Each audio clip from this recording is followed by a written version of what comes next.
Hello students, I am Farhan Mir. Welcome back to our channel. Let us start with problem number 3.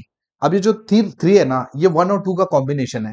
ऐसा मैं क्यों बोल रहा हूँ आपको समझ में आ जाएगा. देखो फिर भी बता देता हूँ, अगर आपको क्लिक हुआ तो अच्छी बात है. अब इसमें देखो आपको डायरेक्टली यहाँ पे 1 मिल रहा है, मतलब कोई कांस्टेंट मिल रहा है. आप डायरेक्ट सब्स्टिट्यूट कर सकते हो. यहाँ पे कांस्टेंट नहीं है, इसलिए हमने क्या किया था, प्रॉब्लम नंबर 2 में x कॉमन निकाला था, वैसे इधर y कॉमन निकालना है.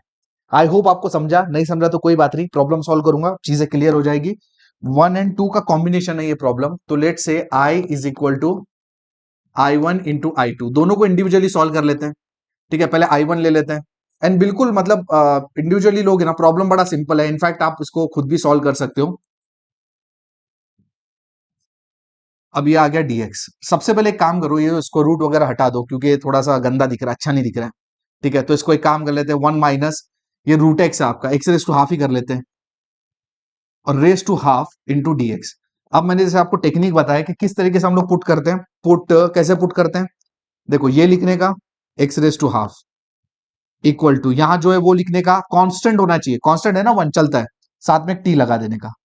उसके बाद अगला स्टेप हमेशा क्या होता है अपना, एक्स को अकेले करना है ना. फिक्स है ना, बीटा गामा में एक्स अकेले होना चाहिए. अगर एक्स आपने अकेले किया तो ये बेसिकली टी स्क्वायर हो जाएगा. बोलो क्लियर है. एक्स अगर आपने अकेले किया तो टी स्क्वायर हो जाएगा. डीएक्स क्या हो जाएगा, डीएक्स हो जाएगा आपका 2t dt. अब आपको लिमिट चेक करना है, एक बार चेक कर लेते हैं. हालांकि कुछ होना नहीं है क्योंकि ऑलरेडी 0 to 1 है. अब 0 to 1 है तो 0 to 1 ही रहेगा, बट ठीक है देख लेते हैं. अगर आपने x 0 डाला, ठीक है, x 0 डाला तो t 0 होगा. अगर आपने x 1 डाला, ठीक है, देखो ना, x 1 डाला तो t 1 हो जाएगा. तो लिमिट आपकी चेंज होनी नहीं है यहाँ पे. तो आपका i1 क्या हो जाएगा, 0 to 1. अंदर क्या है अपने पास, ये देखो अपने पास अंदर है 1 minus x, x x x raise to half basically, और एक्स रेस टू हाफ तो अपना टी है, रेस टू हाफ. और dx अपना क्या है, 2t dt. तो एक काम कर लेते हैं, बाहर निकाल लेते हैं कुछ तो भी कांस्टेंट. ये 2 बाहर निकाल लो, 0 to 1. ठीक है, इसको प्रॉपर फॉर्मेट में अरेंज करते हैं. ये t रेस टू 1 है आपका, ये 2 तो बाहर आ गया. ये आपका 1 minus t raise to half, मतलब ये प्रॉब्लम आपका किस में कन्वर्ट हो गया, गामा में, है ना. और गामा में अगर कन्वर्ट हो जाता है तो सॉरी बीटा में, तो बोलो क्या है, बीटा ऑफ, बोलो क्या होगा. इसमें एक ऐड कर लो तो 1 में एक ऐड किया तो 2 हो जाएगा. हाफ में एक ऐड कर लो 3/2 हो जाएगा. बोलो ठीक है ना. अभी इसको मैं यहीं पे छोड़ रहा हूं, क्यों इसलिए छोड़ रहा हूं ना, ये i1 आ गया आपका. छोड़ इसके लिए रहा हूं ना, क्योंकि अपने को भी i2 भी निकालना है और दोनों को मल्टीप्लाई करना है. तो i2 निकालने के बाद दोनों को मिला लेंगे, तब सिंप्लीफाई कर देंगे. फिलहाल हो गया, सॉर्टेड है. अब i2 निकालना है आपको. i2 देखो क्या आपका 0 to हाफ. ठीक है, एक काम करो भाई, रूट वूट को जरा ऐसा लिख देते हैं, खूबसूरत दिखना चाहिए ना, ताकि कैलकुलेशन आसान हो जाए. Into d y. अब वही बात है, अब मैं ऐसा कर दूं क्या, नहीं कर सकता ना. क्या नहीं कर सकता, अगर मैं पुट कर दूं, क्या नहीं करूं, ये देखो 4y² इक्वल टू ये, है ना, इंटू साथ में टी. ऐसा चलेगा क्या, ये नहीं चलेगा. क्यों नहीं चलेगा, क्योंकि यहां पे होना चाहिए कांस्टेंट. ठीक है, कांस्टेंट निकालने के लिए जैसा प्रॉब्लम नंबर 2 में हमने किए थे, क्या किए थे, y को आपको कॉमन लेना पड़ेगा. तो अगर आपने y को कॉमन लिया तो देखो, y अगर कॉमन लेते हो तो y रेस टू हाफ बाहर निकलता है, ठीक है ना. तो 0 to half, y raise to half common निकला, अंदर क्या आएगा आपका 2. ये y तो आप ऑलरेडी निकाल चुके हो, -4y, क्योंकि y बाहर निकला तो एक y तो बचा ना, raise to half into d y. अब ये केस में आप परफेक्ट सब्स्टिट्यूशन आप कर सकते हो. क्या करोगे, देखो 4y, देखो बोलो क्या आएगा सब्स्टिट्यूशन, पुट क्या आएगा, 4y इज इक्वल टू, ठीक है, ये 2 इंटू टी. अब चलेगा, क्यों चलेगा, क्योंकि ये जो टर्म है ना वो कांस्टेंट है. तो आप बिल्कुल इस तरीके से सब्स्टिट्यूशन कर सकते हैं, कोई दिक्कत नहीं है. उसके बाद आप y को अकेले कर लो. y क्या हो जाएगा आपका 1/2 इंटू टी, है ना. ये 4 इधर जाएगा तो dy क्या आ जाएगा आपका, dy आ जाएगा हाफ इंटू डी टी. अब लिमिट एक बार चेक कर लेते हैं.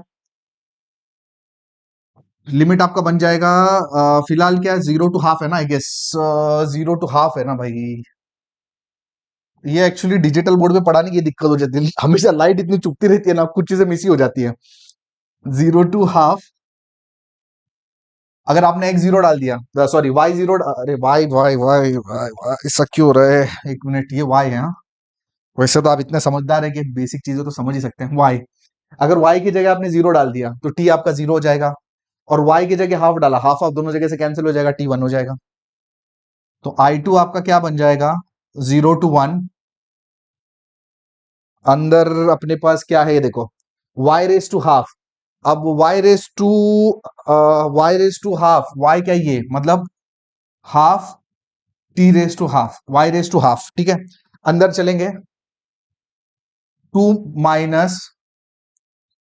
4 एंड y है आपका हाफ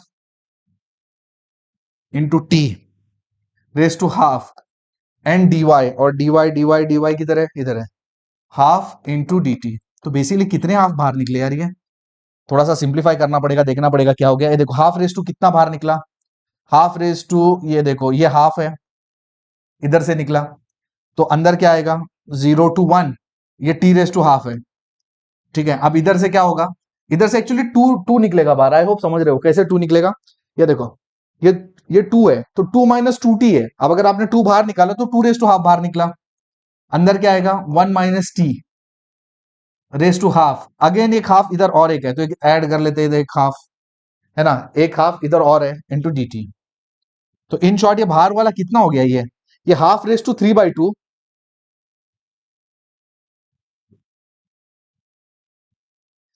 और ये 2 रेस टू हाफ, अंदर आपके पास आ जाएगा t raise to half into 1 - t raise to half into d t. सबसे पहले ना ये वाला पार्ट सॉल्व करते हैं, कॉम्प्लिकेटेड दिख रहा है बट है नहीं, देखा जाए तो ये देखो ये क्या है, ये हाफ रेस टू 3/2 है ना, और ये है 2 का हाफ। इन शॉर्ट ये देखो 2 का हाफ मतलब √2, सही है, डिवाइडेड बाय। अब इसको आप क्या लिख सकते हो, इसको देखो आप लिख सकते हो, ये देखो ऐसा है ना, बेसिकली हाफ का रेस टू हाफ का क्यूब है ना, यही है ना। तो इसको अगर फर्दर आप देखोगे तो ये √2 हो जाएगा, अपॉन, देखो ये 1/√2 का क्यूब हो जाएगा, सही है। ये देखो ना, ये 1/√2 हो जाएगा, उसका क्यूब मतलब √2 नीचे है, तो √2 का क्यूब मतलब बेसिकली ये हो जाएगा √2 अपॉन 3 बार √2। तो बेसिकली ये हो जाएगा 1/2। तो ये सिंप्लीफिकेशन थोड़ा ध्यान से करना, ये 1/2 है बेसिकली, ये वाला आउटसाइड टर्म। तो अगर आपने यहाँ पे 1/2 लिखा तो बाकी तो बीटा की डेफिनेशन में आ रहा है ना। क्या है बीटा की डेफिनेशन, बीटा की डेफिनेशन क्या है, ये देखो इसमें ऐड करोगे हाफ में 3/2 कॉमा 3/2, तो ये बेसिकली आपका I2 रेडी हो गया। अपने पास I1 है, अपने पास I2 है। अब इस दोनों को सॉल्व करोगे, मल्टीप्लाई करोगे, तो you will get your required I। तो आपका I क्या है, I1 इंटू I2, ये I1 आपने लिख लिया, I2 आपने लिख लिया, और ये जो दोनों I1 और I2 ये आपको यहाँ मिले थे, ये I1 था, ये आपका I2 था। अब इसको सिंप्लीफाई करके जो अपने को रिक्वायर्ड आंसर है वो अपने को π/30 चाहिए, प्रूफ करने को बोला है। तो इससे सिंप्लीफाई करते हैं, आसान है काम, बस कैलकुलेशन केयरफुली करना है। बीटा ऑफ ये, बीटा ऑफ क्या होता है, gamma of first term, gamma of second term divided by gamma of addition of both 2 + 3/2 into half gamma of first term into gamma of second term divided by addition of both, so 3/2 + 3/2। अब ये half और ये 2 तो ऐसे cut जाएगा। अभी इसमें अगर आप फर्दर देखोगे ना, तो गामा 2 क्या होगा, since 2 is an integer it will be 1 factorial, मतलब इन शॉर्ट 1।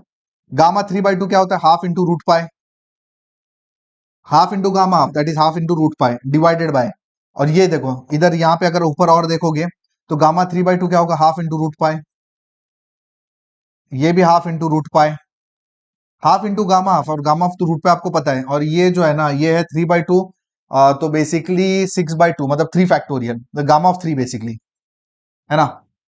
और ये क्या हो जाएगा आपका गामा ऑफ 7/2। तो इसको फर्दर अगर सिंप्लीफाई करते हैं हम लोग तो ऊपर आ जाता है half into root pi into half, as it is लिख रहा हूं फिलहाल, कुछ नहीं, रुको, into half into root pi divided by, अब ये गामा 7/2 क्या होगा, 5/2 into 3/2 into 1/2 into root pi, and what is gamma 3, gamma 3 is 2 factorial. तो अगर इसको आप थोड़ा सा सिंप्लीफाई करोगे केयरफुली, ये देखो एक ये गया, एक ये गया, ठीक है, ये हाफ गया आपका, ये हाफ गया, ये 2 फैक्टोरियल का 2 गया, 2 गया, ऊपर आपके पास बचा पाई, है ना, और बाकी इन पूरों को एडजस्ट करोगे तो आपको मिलेगा 30। तो मैं आपसे रिक्वेस्ट करता हूं एक बार है ना, आप इस कैलकुलेशन को खुद से करो और देखो आपको π/30 मिलता है कि नहीं मिलता है। और मेरे ख्याल से π/30 वो चीज थी जो आपने को पूछा था, so we are done with this problem. तो अपना टाइप 1 कंप्लीट हो चुका है। टाइप 1 में अगर आप देखो ना तो problems are based on definition. अब हम लोग टाइप 2 स्टार्ट करेंगे जिसमें हम लोग साइन और कॉस के प्रॉब्लम सॉल्व करेंगे। I hope this problem is clear to you. अगर प्रॉब्लम आपको समझ में आ गया तो वीडियो को लाइक करो, अपने दोस्तों के साथ शेयर करो, चैनल को सब्सक्राइब करो, क्योंकि अभी टॉपिक अपना कंप्लीट नहीं हुआ है और भी बहुत से टॉपिक्स आने वाले हैं। Thank you.